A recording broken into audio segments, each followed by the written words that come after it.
Deuxième journée portes ouvertes du FIGA. Les organisateurs ont mis le point d'honneur sur les outils spécialisés de cette institution. Un individu peut venir directement au FIGA et le FIGA organisera les moyens même de sa formalisation.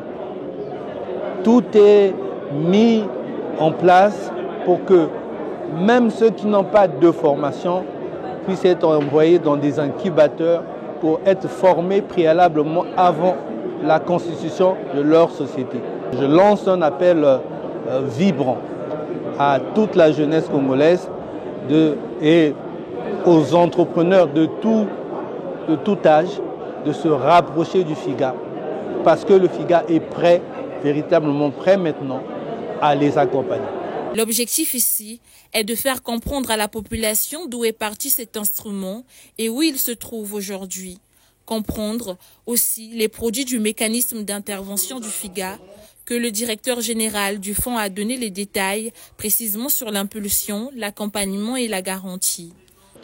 L'impulsion, c'est donc ce service-là qui est mis à la disposition des porteurs d'idées, des porteurs de projets, afin de les accompagner à bénéficier des formations, à se faire accompagner à l'élaboration des business plans, à se formaliser avant d'accéder au financement.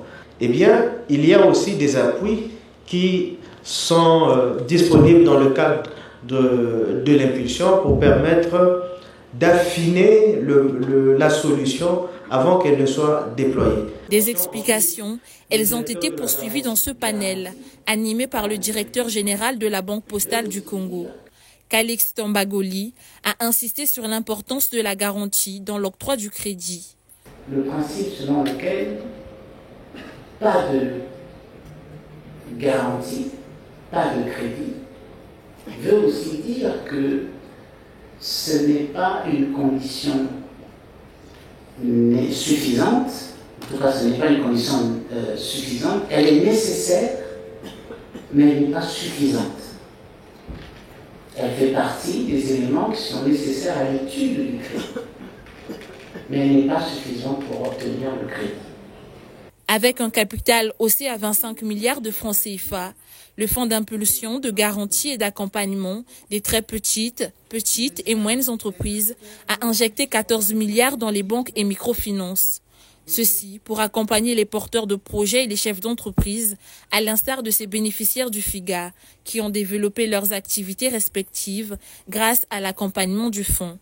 C'est grâce à ce financement que j'ai officiellement lancé la marque de vin rouge Chevalet d'Or. D'abord que j'ai ramené en Italie grâce au FIGA.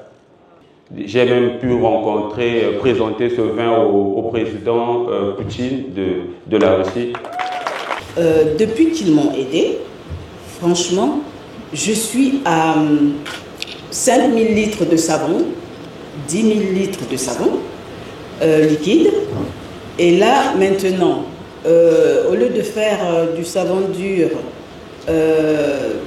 100, 150, 200, j'ai pu commander cet appareil en Chine qui peut me faire fabriquer du savon dur, 8000 savons par jour. Comprendre et saisir les opportunités qu'offre le FIGA dans le développement de l'écosystème entrepreneurial au Congo, les journées portes ouvertes qui prennent fin ce 24 janvier ouvrent une ère nouvelle au FIGA, celle du véritable rapprochement de cette institution avec la population.